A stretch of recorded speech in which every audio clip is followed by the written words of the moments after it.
6000 கோடி ஓவாய் ஊழலை செய்துள்ளார் நமது அதானி அவர்கள்.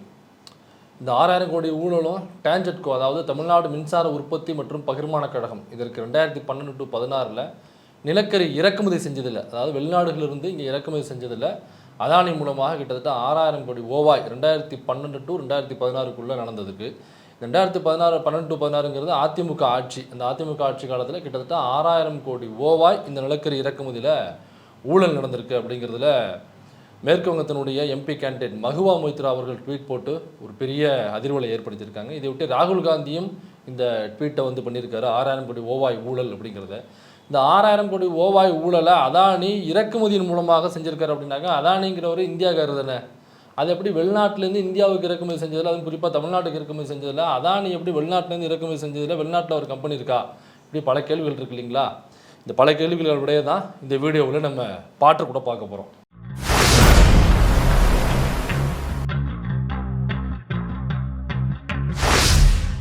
பாட்டார், இந்த 6000 கோடி ஓவாய் ஊழல் இதற்கான சோர்ஸ் உங்களுக்கு எங்கேருந்து கிடச்சிச்சு? இது சோர்ஸ் முதல்ல ஓசிசிஆர்பி அப்படின்ற ஒரு அதாவது organised crime and corruption reporting project. அதாவது இவங்களோட வேலை என்னன்னா, அந்த மாதிரி பெரிய அளவில் நடக்கிற ஒரு திட்டமிட்டு நடக்கிற கரப்ஷன்ஸு இது எல்லாத்தையும், மோசடிகள் எல்லாத்தையும் வெளிக்கொண்டுறது தான் இவங்களோட இது. ஏற்கனவே ஹிண்டன்பர்க் அறிக்கை, அதை தொடர்ந்து நிறைய விஷயங்கள் ஓசிசிஆர்பி வெளியிட்டாங்க. அதானி அவர்கள் அண்ணனோட தொடர்பானது, அந்த ஷெல் கம்பெனிஸ் தொடர்பான நிறைய டாக்குமெண்ட்ஸ் வெளியிட்டாங்க. அதுக்கு முன்னாடி நம்மளே பேசியிருக்கிறோம். அந்த நிறுவனம் இன்னைக்கு காலையில் இன்னொரு புயலை கிளப்பியிருக்கிறாங்க. அதாவது வெளிநாடுகள்லேருந்து, இப்போ இந்தோனேஷியாவில் இருந்து நிலக்கரியை வாங்கி டான்ஜெட்கோவுக்கு அதானி கொடுக்குறாரு. இந்த விஷயத்துலேருந்து கிட்டத்தட்ட ஒரு 6000 கோடி ரூபாய்க்கு ஊழல் நடந்திருக்குது. அவர் எப்படி இந்த 6000 கோடி ரூபா ஊழல் அப்படின்னு சொல்கிறாங்க அப்படின்னா, ஷிப்மெண்ட்டை மாற்றி விடுறதுல போலி கணக்கு எழுதி இந்த ஊழல் நிகழ்த்தி இருக்கிறாரு அப்படிங்கிறத. கைமாற்றி விடுறது, அங்கிட்டு வாங்கி இங்கிட்டு கைமாற்றி விடுறது, அதில் 6000 கோடி ரூபாய் ஊழல். அதாவது இப்போ நம்ம ஊர்லலாம் இந்த சின்ன சின்ன கடைகள்லாம் சொல்லுவாங்க, கையாடல் பண்ணிட்டான், இதில் ஏமாத்திட்டான். எப்படிடா ஏமாத்தினா அப்படின்னா, போலி எஸ்டிமேட்டு போட்டு ஏமாத்திட்டான் அப்படின்னு சொல்லுவாங்க. கணக்கு பொய்யா எழுதி கொடுக்குறது, அந்த மாதிரி ஒரு வேலை செஞ்சுருக்கிறாரு. இது எப்படி அப்படின்னா, டான்ஜெட்கோ 2012 to 16 அதிமுக ஆட்சியில், அது குறிப்பிட்டு சொல்லணும், ஏன்னா யாருமே இதை மென்ஷன் பண்ண மாட்டேங்கிறாங்க. இது அதிமுக ஆட்சியில் இம்போர்ட் பண்ணுறாங்க கோலை வெளியிலேருந்து. அது எந்த நிறுவனம் இம்போர்ட் பண்ணுது அப்படின்னா, பிடி ஜான்லின் அப்படின்னு இந்தோனேஷியாவில் இருக்கிற கோல் மைன் பண்ணுற நிறுவனம். அவங்க கோலை வெட்டி எடுத்து அவங்க தான் நிலக்கரியை கொடுக்குறாங்க. அவங்க சுப்ரீம் யூனியன் இன்வெஸ்டர்ஸ் அப்படின்னு பிரிட்டிஷ் வெர்ஜின் ஐலாண்டில் இருக்கிற ஒரு நிறுவனத்துக்கு $28 ஒரு மெட்ரிக் டனுக்கு $28 அப்படின்னு பில்லு போட்டு கொடுக்குறாங்க. இந்தோனேஷியாவில் எடுத்து அந்த இன்னொரு கம்பெனி $28 ஒரு மெட்ரிக் டன்னாக வாங்குறாங்க. இப்போது அந்த சுப்ரீம் யூனியன் இன்வெஸ்டர்ஸ் நிறுவனத்திலிருந்து அதானி சிங்கப்பூரில் இருக்கிற அதானியோட நிறுவனத்துக்கு, அதானி சிங்கப்பூரில் இருக்காரு, இந்தியாவில் இல்லையா? அவர் இந்தியாவில் தான் இருக்கிறார். அவர் சிங்கப்பூர்லேயே ஒரு கம்பெனி ஒரு போர்டு மாட்டி உட்காந்துருக்கிறாரு. இப்போ நம்ம இதில் அவங்க அண்ணன் எப்படி ஷெல் கம்பெனிஸ் போர்டு மாட்டி உட்காந்துருந்தாரோ, அந்த மாதிரி இவர் சிங்கப்பூரில் போர்டு மாட்டி உட்காந்துருக்காரு. அதாவது இந்த போர் விமானம் ஒன்று வாங்கினாங்கல்ல, அதற்கான ரா மெட்டீரியலு அல்லது அதற்கு சம்பந்தமான மற்ற விஷயங்கள் தயாரிப்பதற்கு எப்படி ரிலையன்ஸ் கம்பெனிக்கு இந்த பிஜேபி கவர்மெண்ட் கொடுத்துச்சோ, ஏன்னா ரிலையன்ஸ் கம்பெனிங்கிறது சாதாரண ஃபோனு, சிம் கார்டு தயாரிக்கிற கம்பெனி. அதற்கு போர் விமானத்தினுடைய உதிரி பாகங்கள் தயாரிப்பதற்கான உரிமத்தை தூக்கி கொடுத்தாங்க. அப்போ ரிலையன்ஸ் இதுக்கு முன்னாடி அதாவது போர் விமானம் தயாரிச்சிருக்கா, அல்லது ஒரு ஃப்ளைட்டு, ஒரு ஹெலிகாப்டரு, அட்லீஸ்ட் ஹெலிகாப்டர் பொம்மையாக தயாரிச்சிருக்கலாம் பார்த்தோம்னாக்கா எதுவும் இல்லை. ஆனால் இப்படி ஒன்று வரப்போகுது அப்படிங்கிறத தெரிஞ்சுக்கிட்டு பிஜேபி கவர்மெண்ட்டு அதானியை கூப்பிட்டு, எப்பா இப்படி ஒரு கான்ட்ராக்ட் இருக்குது, நீ இதற்கான இந்த ரெஜிஸ்டர் பண்ணுவாங்கல்ல, அதை மட்டும் பண்ணி ஒரு போர்டை மாட்டி தொங்க விட்டுருனாக்கா அது சில லட்சங்கள் ஆகும், அவ்வளோதான், அல்லது சில ஆயிரங்கள் ஆகும். ஆகி அந்த ரெஜிஸ்டர் வாங்கிட்டு ரிலையன்ஸு போர் விமானம் தயாரிக்கும் கம்பெனி அப்படின்னு ஒரு போர்டை மட்டும் உட்காந்துட்டாங்க. அதுக்கு ஆஃபீஸ் கூட கிடையாது.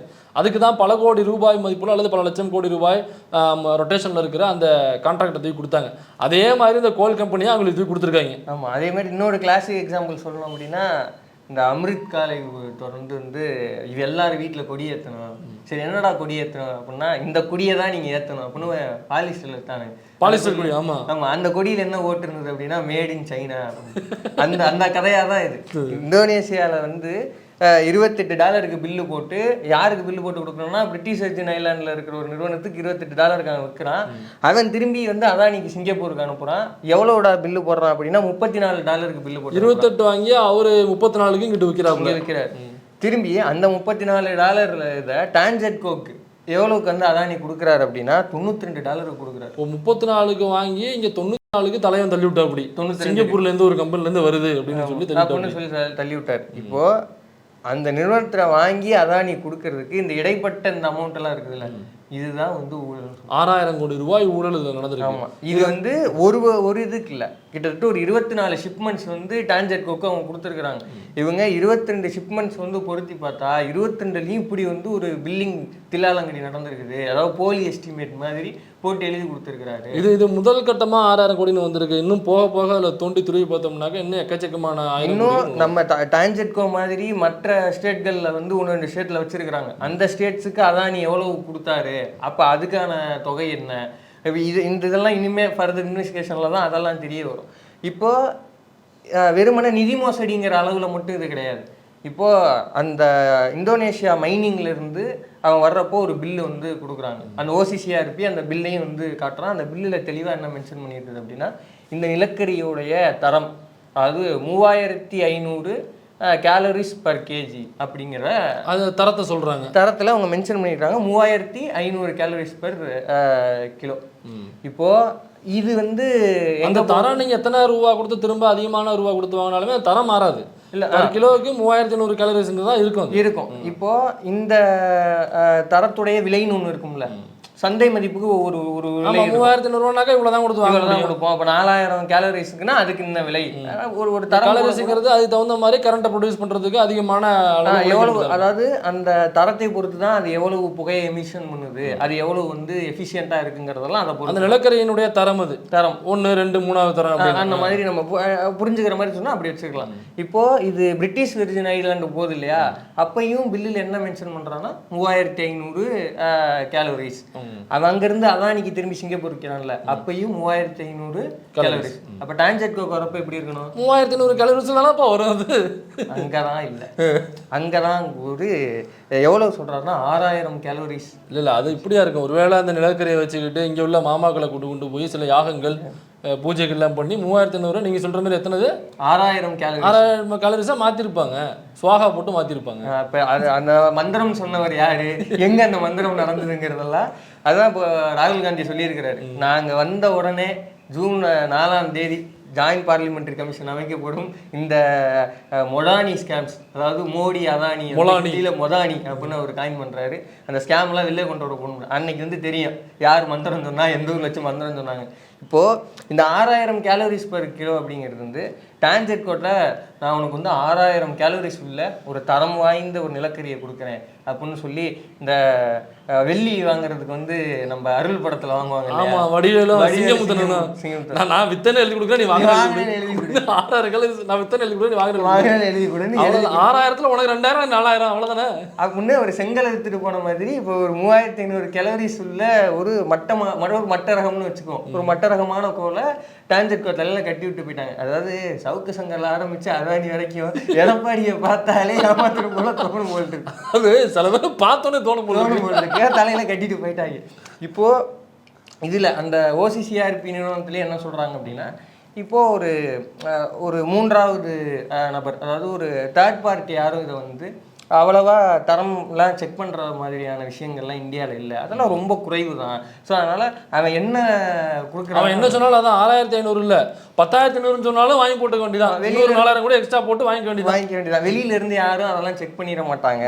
இப்போது ஆனால் டான்ஜெட்கோவில் சில வந்து இந்த சயின்டிஸ்ட் இதை தொடர்ந்து தரம் ஆராய்ச்சி செய்வங்களாம் இருப்பாங்க இல்லையா, அவங்களுக்கு இது தெரியாமல் இருக்குமான்ற ஒரு கேள்வி அவங்களுக்கு கண்டிப்பாக தெரியும்ல. அப்போ அதை ஆராய்ச்சி செஞ்சு தெரிஞ்சு இதை மறைச்சிங்களா, இல்லை வந்து இதை கண்டுக்காம அவர் எடப்பாடி ஏமாத்துற மாதிரி உங்களை ஏமாத்திட்டாங்க. இல்லை அவ்வளோதான். இவங்களுக்குள்ள எனக்கு தெரிஞ்சு டீல் இருக்கும். நான் 6000 கோடியில் ஊழல் நடந்திருக்கு, அவ்வளோ காசு எக்ஸ்ட்ரா கொடுத்துருக்கோம் அப்படின்னாக்கா ஓகே, அப்போ எனக்கு ஒரு கமிஷன் கொடு, இத்தனை பெர்சன்டேஜ் நான் உனக்கு 6000 கோடி 6000 கோடி கொடுத்துருவேன், மக்கள் காசு தானே எடுத்து பில்லை போட்டு கொடுத்துட்றேன், அதில் எனக்கு கமிஷன் உள்ள கொடுன்னு சொல்லி அதான்கிட்ட பேசியிருப்பாங்க. எனக்கு அதிமுக கவர்மெண்ட் கவர்மெண்ட்டு மாறும் பொழுது வந்த உடனே வந்து முதல்ல நிலக்கரி ஊழலை கையில் எடுத்தாங்க. நிலக்கரியில் வந்து இவ்வளோ ஊழல் நடந்திருக்குன்னு ஒரு கிட்டத்தட்ட ஒரு மாதம் அந்த டாபிக் போச்சு. அதோட ரிசல்ட் இப்போ தான் வந்திருக்கு. அந்த ஊழல் என்னங்கிறது ரிசல்ட் இப்போ தான் வந்திருக்கு. ஏன்னா இது வந்து 1 கிலோ 2 கிலோ இல்லை, இவங்க சொல்கிறாங்க 2.44 கோடி மெட்ரிக் டன் வந்து வாங்கியிருக்கிறாங்க அதானிக்கிட்ட இருந்து. அதாவது இந்தியாவில் தமிழ்நாட்டில் வந்து இந்த கோல் வந்து வாங்கியிருக்கிறாங்க இல்லையா வெளிநாடுகள்லேருந்து, இதில் பாதிக்கும் பாதி அதானிகிட்ட இருந்து தான் வாங்கியிருக்கிறாங்க. அப்போ இதில் எவ்வளோ ஒரு அடிச்சாருங்கிறதெல்லாம் பார்க்க வேண்டியது இருக்குது அப்படின்றாங்க. அப்போ நாள் போக போக தான் தெரியும் இன்னும் வந்து ஆமாம் என்னையும் ஏமாற்றிட்டான், இன்னும் எந்த ஸ்டேட்ல இருந்து இன்னும் யார் யார் வந்து நிற்க போகிறாங்க அப்படிங்கிறது தெரில. இப்போ இதில் இன்னொரு பாயிண்ட் கவனிக்க வேண்டியது என்னென்னா, நம்ம சாந்தகுமார் மாதிரியான தடுப்பூசிக்கு எதிராக பேசுகிற மாதிரியா? தடுப்பூசிக்கு எதிராக பேசுறாரு. சரி அதுக்கெல்லாம் வந்து நம்ம பாரினா இருக்கிறாரு, அவரை வச்சு தான் சொல்லணும். ஒரு சூழலியல் ஆர்வலர்கள்லாம் வந்து இருப்பாங்க. இப்போ நம்ம ஆரம்பத்துலேருந்தே பேசுறது என்னன்னா, ஊழல் பேசுறியா அப்போ மோடிட்டு இருந்து ஆரம்பி. ஆமாம், ஊழலுக்கு எதிரானவர், ஊழலை ஒழிக்கத்தான் நாங்கள் வந்திருக்கோம். ஊழல் செஞ்ச எல்லாருமே நாங்கள் திரும்பி ஆட்சிக்கு வந்தோம்னாக்கா ஊழல் செஞ்சவங்களாம் உள்ளே இருப்பாங்க அப்படின்னாங்க. முதல்ல தூக்கி போட வேண்டியது இந்த அதானியை தான் தூக்கி போடணும். எவ்வளோ ஊழல் இண்டன்பர்க் ரிப்போர்ட்லேருந்து இந்த ஊழல் நிலக்கரி ஊழல்லேருந்து கோலில் இவ்வளோ கோல்மால் பண்ண முடியுங்கிறத நம்மளால தான் வெளிக்கொண்டு வந்திருக்கா, அப்படி காமிச்சிருக்கா.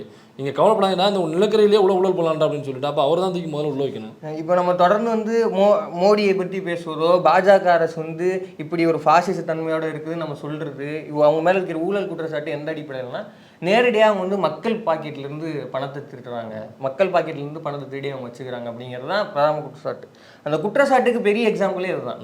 ஏன்னா ஒரு வந்து மிடில்மேனும் உனக்கு தெரிஞ்சவன், அந்த கோல் வாங்கி கொடுக்குற மிடில்மேனும் உனக்கு தெரிஞ்சவன், நீ போடுறது தான் பில்லு. அப்போ நிலக்கரியை அதாவது நேரடியாக டான்ஜெட்கோ வாங்கியிருந்தா $28 வாங்க வேண்டியதில்லை, நீ $92 ஏற்றி விட்டுருக்க. ஆமாம், இப்போ வாங்குறதா இருந்தால் டான்ஜெட்கோ 2012 2016 அதிமுக பீரியடில் வாங்கணும் அப்படின்னாக்கா வாங்கும் போது ஒரு ஆய்வுகள் பண்ணுவாங்கல்ல. இந்த நிலக்கரி உலகத்தில் எப்படி இம்போர்ட் தான் பண்ண போகிறோம்னாக்கா பக்கத்தில் உள்ள நாடுனா ரொம்ப தூரத்தில் உள்ள நாடுகள்லேருந்து வாங்கினோம்னாக்கா டிரான்ஸ்போர்ட் சார்ஜ் அதிகமாகும். அப்போ பக்கத்தில் அருகாமையில் உள்ள நாடுகளில் எங்கே நிலக்கரி கிடைக்குது, அதுலேயும் கம்மியாக எங்கே கிடைக்குது அப்படிங்கிறத ஒரு ஆய்வு பண்ணுவாங்க. அப்படி பண்ணும் பொழுதே இந்தோனேஷியா பக்கத்தில் தான் இருக்குது. அப்போ இந்தோனேஷியாவில் $28 கிடைக்குது அப்படின்னாக்கா நேரடியாக பண்ணோம்னாக்கா அங்கே நீங்கள் சொல்கிற மாதிரி $94 நம்ம சொல்கிறீங்க, கிட்டத்தட்ட $100 வச்சுப்போமே. அப்போ இங்கே 24 25 வச்சுப்போம், கிட்டத்தட்ட $75 மிச்சமாகுது நேரடியாக வாங்கியிருந்தோம்னாக்கா. அப்படி இல்லாமல் அதானிக்கிட்ட தான் கண்டிப்பாக நீங்கள் வாங்க வேண்டும் அப்படின்னு யார் சொல்லியிருப்பா? சொல்லியிருப்பாரு. இப்போ நீங்கள் சொல்கிறது வந்து இதுக்கெல்லாம் ஆதாரம் இருக்கா அப்படின்னு கேட்டால், AIPF அப்படின்னு ஒரு அமைப்பு, அதாவது all India power engineers federation அப்படின்னு, அவங்க வந்து 2022 வந்து ஒரு குற்றச்சாட்டு வைக்கிறாங்க. அதாவது ஒன்றியம் வந்து மாநிலங்களை வந்து வற்புறுத்துது. எதற்காக அப்படின்னா, இந்த பிளெண்டிங்காக கோல்ஸ், அதாவது கோல்ஸை வந்து பிளெண்ட் பண்ணுவாங்க, அது வந்து ஒரு ப்ராசஸ். அதற்காக நம்மக்கிட்ட கோல் இல்லை, ஷார்ட்டேஜாக இருக்குது, அது வந்து இவங்களால் அந்த ப்ரொடக்ஷன் வந்து சரியாக முறையாக இவங்களால் பண்ண முடியல ஒன்றிய அரசால், அதை வந்து பூசி முழுகிறதுக்காக மாற்றுறதுக்காக மாநிலங்களை வந்து நீங்கள் வெளியிலேருந்து வாங்குங்கன்னு ப்ரெஷர் பண்ணுறாங்கன்ற மாதிரி ஒரு குற்றச்சாட்டு. அவங்க கண்டிப்பாக இம்போர்ட் தான் பண்ணி ஆகணும், நீங்கள் கண்டிப்பாக இம்போர்ட் பண்ணி ஒன்றியம் வந்து எல்லா ஸ்டேட்டையும் கம்பல் பண்ணுது அப்படின்னு அவங்க வந்து ஒரு குற்றச்சாட்டை வைக்கிறாங்க. அப்போது நீங்கள் சொல்கிற மாதிரி LHS RHS. ஆமாம், அவ்வளோதான். அதனால் கண்டிப்பாக வெளில தான் வாங்கி ஆகணும். சரி, வெளியில யார்கிட்ட வாங்குறது நீங்களே சொல்லுவீங்க. அதான் வெளியில நம்ம அதானி இருக்காரு, வெளியில வாங்கினாலும் ஒரு இந்தியர்கிட்ட தான் வாங்கணும். அது யாரும் அந்த இந்தியர், அதான் நம்ம அதானி. நேரடியாக அதானிட்ட வாங்கன்னு சொல்ல வேண்டியது தானே. இதனால நம்ம முன்னாடி இங்கேருந்து அதானியை கொண்டு போய் ஆஸ்திரேலியாவில் உள்ள ஒரு இந்த மாதிரி நிலக்கரி சுரங்கம் ஒன்று, அந்த சுரங்கத்தை கைமாற்றி விட்டு வந்தாப்புல, டீல் பேசி ஒரு புரோக்கராக செயல்பட்டு அங்கே வந்து இங்கே கைமாற்றி விட்டு வந்தாப்புல, ஒரு ஃப்ளைட்டில் தனியாக கூட்டு போய் அந்த வேலை நடந்துச்சு. அப்போ இங்கே இந்தோனேஷியாவிலேருந்து இங்கே வாங்கி இங்கே பண்ணுறாங்கல்ல. அப்போ இதே மாதிரி ஆஸ்திரேலியாவில் உள்ள நிலக்கரியையும் இதில் மிங்கிள் பண்ணி ஒரு வேலை அப்படி கூட அவங்களும் அனுப்பியிருந்துருக்கலாம் அவங்க. அல்லது ஆஸ்திரேலியாவில் உள்ள நிலக்கரியை வேறு நாடுகளுக்கு ஏற்றுமதி பண்ணுறதுக்கு தலைவன் எல்லா நாடுகளுக்கும் பரப்பாப்புல இல்லை, அங்கே போய்ட்டு இந்த பாருங்க நிலக்கரி வேணும்னாக்கா நம்மளால் ஒருத்தர் இருக்கார், அவர்கிட்ட வாங்கிங்க. ஆஸ்திரேலியாவில் அருகாமையில் உள்ள நாடுகளில் இப்படி கோத்து விட்டு அவருக்கு இந்த 6000 கோடி மாதிரி அங்கே ஒரு 6000 கோடி. தூதன் வருவான் மாறி பெய்யுங்கிற மாதிரி 4ஆம் தேதி அதுவும் உண்டா இல்லையாங்கிறது விடை தெரியும். இப்போ இதில் அந்த சூழியல் மேட்டர் எதுக்கு வந்தேன் அப்படின்னா, இந்த ஃபினான்ஷியல் டைம்ஸ் வந்த கட்டுரையிலேயே வந்து முதல்லையே அவங்க வந்து குறிப்பிட்டு சொல்கிறாங்க. அதாவது கிட்டத்தட்ட இந்தியாவில் ஒரு வருடத்துக்கு 20 லட்சம் மக்கள் வந்து இறந்து போகிறாங்க. எதனால் அப்படின்னா அது ஏர் பொல்யூஷனால். அப்படி இருக்கிறப்போ இந்த விஷயம்லாம் வந்து ஒரு அதிகாரப்பூர்வ ஒரு ஆய்வு வெளியிட்டிருக்கிறாங்க, இந்த விஷயத்த அவங்க பதிவு பண்ணுறாங்க. அப்படி இருக்கிற சூழலில் இது வந்து ஒரு மட்ட ரகமான வந்து ஒரு கோல் தான் அப்படிங்கிறத தெரிஞ்சு இதுலேருந்து அதிகமாக பொல்யூஷனும் கிரியேட் ஆகும். நீங்கள் இதை வந்து ப்ராசஸ் பண்ணுறப்போ தெர்மல் பிளான்ட்டில் நம்ம ப்ராசஸ் பண்ணுறப்போ ஆப்வியஸாக அந்த பொல்யூட் கிரியேட் ஆகும், அந்த மாசு ஏற்படும். அதை தெரிஞ்சு அவர் வந்து கொடுக்குறாரு அப்படின்னா அவருடைய சுயலாபத்துக்காக இந்த இதை வந்து ஒரு ஸ்டேட்ல இருக்கிற ஒரு பவர் யூனிட்டை ஏமாற்றி அவர் வந்து வித்துருக்கிறார். 20 லட்சம் மக்கள் வந்து வருடத்துக்கு சாகுறாங்க அப்படின்னு தெரிஞ்சு ஒரு அந்த வேலையை செஞ்சிருக்கிறார். வந்து இப்போ எடப்பாடி மாதிரியான ஆட்கள் இதுக்கு என்ன எதிர்ப்பு தெரிவிக்க போறாங்க, இல்லை நம்ம சாந்தகுமார் மாதிரி சூழியல் ஆர்வலர்கள்லாம் இதுக்கு என்ன எதிர்ப்பு தெரிவிக்க போறாங்க அப்படிங்கிறதெல்லாம் நம்ம பொறுத்துன்னு தான் பார்க்கணும். இப்போ இந்த சூழியல் மட்டும் இன்னொரு ஒரு சிக்கல் என்ன வருது அப்படின்னா, இப்போ பொதுவாக வந்து ஏர் பொல்யூஷன் எல்லாத்தினாலும் ஏற்படுது அப்படின்னு அவங்க சொல்லுவாங்க. இப்போ இந்த பாயிண்ட் வச்சோம்னா என்ன டிஃபரெண்ட்? சாதாரணமாக ஒரு ஏசி ஒன்றா கூட ஒரு ஏர் பொல்யூஷன் வரும்னு சொல்லுவாங்க. ஒரு வண்டி ஓட்டுறீங்கல்ல, அது ஏர் பொல்யூஷன் வருது. இந்த இந்த இந்த எலைட் சூழியல் ஆர்வலர்களுக்கு வந்து அப்போ நீங்கள் ஏன் வண்டியை நீங்கள் குறைச்சிட்டு ஈவிக்கு மாறலாமே அப்படின்லாம் நம்ம சொல்லுவாங்க. இப்போ இந்த தெர்மல் பவர் பிளான்ட்டில் வந்து ப்ராசஸ் ஆகுதில்ல, அதை சுற்றி பல 100 கிலோமீட்டர்களுக்கு குழந்தைகளுக்கு இது அஃபெக்ட் ஆகும். ஸ்கின் ப்ராப்ளம்ஸு நிறைய அவர்கள் உயிருக்கே ஆபத்துங்கிற அளவுக்கு வந்து ஆய்வுகள் இருக்குங்கிறத அதே கட்டுரையில மென்ஷன் பண்ணியிருக்கிறாங்க. அப்போ இந்த அதான் ஏற்கனவே சொன்ன மாதிரி 6000 கேலரிஸ்க்கு வந்து உன்னால கொடுக்க முடியல அப்படின்னா அது ஒன்றும் வேற உன்னால வாங்கி கொடுக்க முடியாமல் இருக்க போறது இல்லை, செஞ்சிருக்கலாம். ஆனால் ஒரு அரசை ஏமாற்றி 3500 கேலரிஸ்ல இருக்கிற அதனால இவ்வளவு சிக்கல் வருங்கிறது அதான் நீங்க தெரிஞ்சிருக்கும். அப்போ இதையெல்லாம் எதிர்த்து சூழியல் பேசுறவங்க பேசுவாங்களா? இதெல்லாம் எதிர்ப்பு தெரியும். இன்னொன்று இந்த 6000 கோடி ரூபா ஊழல் அப்படின்னு மக்களுக்கு என்னன்னா 6000 கோடி ரூபானாக்க எவமூட்டு காசும் நினச்சிட்டு இருப்பாங்க.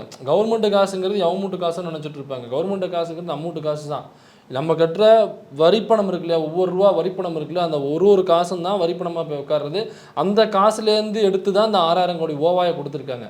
அந்த காசை சரியாக செலவழிச்சிருந்தா அதில் மிச்சப்பட்டிருக்க காசை எடுத்து மக்களுக்கு செலவழிக்கிறதுக்காக அதை பயன்படுத்துவாங்க. இப்போ அவங்க தூக்கி கொடுத்ததுனால இவர் 6000 கோடி ஓவாய் இதில் கமிஷனாக அப்போ அதிமுக பீரியடில் யார் அது சம்மந்தப்பட்ட மினிஸ்டர் இருந்தாங்களோ, அப்புறம் யார் சிஎம்மாக இருந்தாங்களோ, சம்மந்தப்பட்ட அதிகாரிகள் யார் இருந்தாங்களோ, சம்மந்தப்பட்ட மினிஸ்டர்ஸ் எம்எல்ஏ இவங்களுக்கெல்லாம் இதுலேருந்து கமிஷன் போயிருக்கும். இதெல்லாம் யார் விட்ட காசு? நம்மூட்டு காசு. இப்போது ஒரு மின்கட்டணம் உயர்வு ஏற்படுது அப்படின்னா இங்கே தமிழ்நாட்டை பொறுத்த வரைக்கும் நம்ம எடுத்து பேசணும் அப்படின்னா மின்கட்டணம் ஒவ்வொரு தடவை உயர்த்துறப்பையும் காரணம் என்னவா இருக்குன்னா நம்மக்கிட்ட வந்து நிலக்கரி வாங்குறது ப்ரொக்யூர்மெண்ட்டுக்கு அதிகமான தேவை இருக்குது. ஸோ அதனால உயர்த்துறோங்கிறது ஒரு வாங்குற நிலக்கரியோடைய விலை அதிகமாகுது அப்படிங்கிற பொழுது இங்கே அதிகமாகும், அல்லது ப்ரொடக்ஷன் சம்பந்தமான விலைகள் அதிகமாகுது. அப்போ நேரடியாக மக்கள்கிட்ட அந்த ஏற்றுற அந்த காசை கொண்டு தான் டான்ஜெட்கோ இயங்குது, வாங்கவும் செய்யுது. அப்போ இது நேரடியாக மக்களோட பாக்கெட்ல இருந்து பணத்தை திருடுற வேலை. அப்போ இந்த நிலக்கரியை 28 ரூபாய்க்கு வாங்கியிருந்தா நமக்கு மின் கட்டணம் உயர்ந்திருக்காது. அப்போ இந்த 92 ரூபா காசு நீங்கள் சொல்கிறப்பல யாரோட காசுனா நம்மளுடைய காசு தான். இப்போ திமுக வந்து இதை என்ன செய்யுது அப்படின்றது கேட்க ஆட்கள் இருப்பாங்க. திமுக வந்ததுக்கப்புறம் கணிசமான அளவு வெளியிலிருந்து வாங்குறதும் குறைச்சிருக்கு, இம்போர்ட் பண்ணுறதை குறைச்சிருக்கிறாங்க. அது செந்தில் பாலாஜி அவர்கள் வந்து மின்சாரத்துறை அமைச்சராக இருக்கிறப்போ அசம்பிளிலேயே வந்து ஒரு டேட்டா வந்து சப்மிட் பண்ணியிருக்கிறாரு. அதையும் ஹிந்துவில் வந்து ஆர்டிக்கலாக வந்துருக்குது. கிட்டத்தட்ட போன 10 வருடங்களை வந்து கம்பேர் பண்ணுறப்போ அதிகப்படியான டொமஸ்டிக் ரெக்யர்மெண்ட், அதாவது உள்நாட்டுக்குள்ளேயே அவங்க வந்து ப்ரொக்யூர் பண்ணிக்கிற அளவு வந்து திமுக அரசு வந்ததுக்கு பிறகு 2023 22-23 தான் நடந்திருக்குதுன்ற மாதிரி ஒரு டேட்டாவையும் அவங்க வந்து கொண்டு வந்திருக்கிறாங்க. அதையும் நம்ம வந்து டிஸ்பிளே பண்ணி காட்டுவோம். அப்போது இந்த மாதிரியான செயல்பாடுகளை இப்போ இங்கே திமுக கவர்மெண்ட் அப்புறம் வெளியில் இம்போர்ட் பண்ணுறது இல்லை. அதாவது ஒன்றிய அரசு நீங்கள் வெளியில் தான் வாங்கணும் அப்படின்னு நிர்பந்திச்ச காரணமாகவோ, அல்லது வெளியில் வாங்கினா என்ன அப்படின்னு கேட்டதன் காரணமாகவோ ஏடிஎம்கே வாங்கியிருக்கு. அவங்க பிஜேபியை பகச்சிக்க முடியாது, அவங்கள வந்து ஒன்றிய அரசுனாக ஒன்றியாக இருக்கணும் அப்படின்னு சொல்லிட்டு வாங்கியிருக்காங்க. ஆனால் திமுக வந்ததுக்கு அப்புறம் மக்களோட எதை கேட்டாலும் அவங்கள்ட்ட வந்து ஒரு மாதிரி அறவடியாக கேட்குறாங்க. அதான் அன்பா கேட்டால் அவங்க அன்பா செஞ்சிருவாங்க. அதனால வந்து அன்பா கேட்கணும் அப்படின்னு மாதிரி அவர் வந்து ஒரு அன்பு வழியை சூஸ் பண்ணி வள்ளலார் மாதிரி வாழ்ந்துருக்காரு. அதனால திமுக வந்ததுக்கப்புறம் இது லோக்கல்லையே நம்ம முடிஞ்ச அளவு பர்ச்சேஸ் பண்ணிக்கிட்டு முடியாத பட்சத்துக்கு பத்தாத பட்சத்துக்கு வெளியிலேருந்து இம்போர்ட் பண்ணிக்கலாம் அப்படிங்கிறதுனால இந்த செலவினங்கள் வந்து கொஞ்சம் குறைக்கப்பட்டிருக்கு. ஆமாம். இப்போ வந்து 2022-23 அப்போ வந்து 192.67 லட்சம் டன்ஸ் வந்து ப்ரொக்யூர் பண்ணிடுறாங்க, உள்நாட்டுக்குள்ளேயே வந்து நடந்திருக்குது. அதே மாதிரி வெளியில் வந்து இவங்களும் வாங்குறாங்க, திமுக அரசு வெளியில் வாங்குறாங்க. ஆனால் அளவு வந்து கம்பேர் பண்ணுறப்ப கம்மியாக இருக்குது. மலேசியாவில் வந்து இம்போர்ட் பண்ணுறதெல்லாம் திமுக அரசுலேயுமே நடக்குது. ஆனால் எப்படி வந்து ஏமாற்றிட்டு போயிருக்காங்க. இந்த 6000 கோடி வந்து நம்ம வீட்டு காசு, நம்ம காசு, நம்ம பாக்கெட்டு காசை நேராக அதானி எடுத்துருக்கிறாரு. அதான் ராகுல் காந்தியும் கேட்டிருக்காரு, இப்போ இது எத்தனை டெம்போவில் அந்த காசை எடுத்துகிட்டு போய் அதானி மறைச்சிருக்கிறாரு. ஏன்னா ஏற்கனவே வந்து மோடிஜி சொன்னார், அதானியை பற்றி ராகுல் பேசுவாப்லையா, ஏன்னாக்கா டெம்போவாக காசை கொண்டு போய் காங்கிரஸ் ஆஃபீஸில் இறக்கியிருக்காங்க அதானி, அதனால பேச மாட்டாங்கன்னாரு. இன்னைக்கு மகுவா மைத்ராலேருந்து ராகுல் காந்திலேருந்து ஒட்டுமொத்த இந்தியா கூட்டணியில் உள்ள எல்லா கட்சி தலைவர்களும் இதை பற்றி பேசிட்டு இருக்காங்க. மகுவா மைத்ராவை குறிப்பிட்டு சொல்றப்ப இதை சொல்லியே ஆகணும். ஏன்னா அவங்க மேல வந்து விசாரணையெல்லாம் போட்டாங்க. ஆமா, அவங்க எம்பியா இருக்கும் பொழுது உள்ள அதானியை பற்றி அடிக்கடி நாடாளுமன்றத்தில் பேசுறாங்க என்கிற காரணத்தினாலேயே அவரை வந்து எம்பி பத்தி ஒரு பேசுறதுக்கு வேற ஏதோ ஒரு பணக்காரர்கிட்ட காசு வாங்கி இருக்கிறாங்கிற அடிப்படையில ஒரு புலனாய்வு விசாரணை எல்லாம் நடந்துச்சு. இப்போ அவங்க காலையில ட்வீட் போட்டாங்க. ஆமா, ரைட்டா. இப்போ அதுக்கப்புறம் ராகுல் காந்தி ட்வீட் போட்டாரு. டெம்போவா எத்தனை டெம்போ வந்துச்சுன்னு கணக்கு கொடுன்னு கேட்குற அளவுக்கு அவர் கேட்டார். இப்போ யாரு எத்தனை டெம்போல எங்க காசு இறங்கியிருக்கு அப்படிங்கிறத மக்கள்கிட்ட விட்டுரும். இப்போ வந்து ஜி எப்போ ட்வீட் போட போறாரு, இல்லை அடுத்து வர பொதுக்கூட்டத்தில் காங்கிரஸ் வாங்கின டெம்போவை பத்தி கணக்கு சொல்லுவாராங்கிறது தான் இப்போ கேள்வி. அதை பொறுத்திருந்து பார்ப்போம். இந்த 6,000 கோடி ரூபாய் ஊழல் எப்படி நடந்துச்சு அப்படிங்கிறத இப்போ நம்ம பார்த்தோம். இந்த ஊழல் எதிர்ப்பு, நாங்கள் திரும்ப ஆட்சிக்கு வந்துட்டோம்னாக்கா ஊழல் பண்ணக்கூடிய எல்லாருமே ஜெயிலுக்குள்ளே தான் இருப்பாங்க, நாங்கள் யாரையும் விட்டு வைக்க மாட்டோம் அப்படின்னு சொல்கிற பிஜேபி அப்போ ஜெயிலுக்கு திறந்துக்கிட்டு அவங்களே உள்ளே போய் உட்காந்துக்கிட்டு வாங்க அதானி சார்னு ஃபோனை போட்டு அவரே உள்ளே கூட்டு உட்கார வச்சுருப்பாங்களா அப்படின்னு நம்ம தெரியல. அந்த பரமாத்மா, இன்றைக்கி பரமாத்மான்னு பேசியிருக்காரு நம்ம மோடிஜி. நான் வந்து மனித பிறவின்னு நினச்சேன், ஆனால் போக போக தான் தெரிஞ்சிச்சு நான் மனுஷனே கிடையாது, இல்லை அதாவது கடவுளுக்கு சமனானு. அதுக்கப்புறம் தான் தெரிஞ்சு நான் வந்து ஏதோ ஒரு காரியத்துக்காக என்னை கடவுள் அனுப்பி வைத்திருக்கிறார் அப்படிங்கிறது. சாமி புள்ளடா பேசியிருக்காப்புல. இதெல்லாம் வேலை எனக்கு தெரிஞ்சு நான் என்ன நினைக்கிறேன்னா, அவர் ஏன் இன்னும் ட்வீட் போடலன்னா நான் கூட தப்பா புரிஞ்சுட்டு ஒரு நிமிஷம். அது ஏன் ட்வீட் போட்டிருக்க மாட்டாருன்னா அவருக்கு இன்னும் தெரிஞ்சிருக்காதுன்னு நினைக்கிறேன். ஏன்னா அவர் பெரிய தமிழ் பற்றாளர். ஏன்னா அவருக்கு வந்து 2வது வந்து தமிழ் தான். தமிழ்நாட்டு ஒரு நிறுவனம் வந்து ஏமாற்றப்பட்டது மட்டும் தெரிஞ்சது. ஐயோ, அதானிலாம் தெரிஞ்சிச்சுன்னா பொங்கல் வச்சுருவாரு. பொறுத்திருந்து பார்ப்போம் எவ்வளோ சூடாக பொங்கல் வைக்கிறாரு அப்படிங்கிறத நம்ம பொறுத்திருந்து பார்ப்போம்.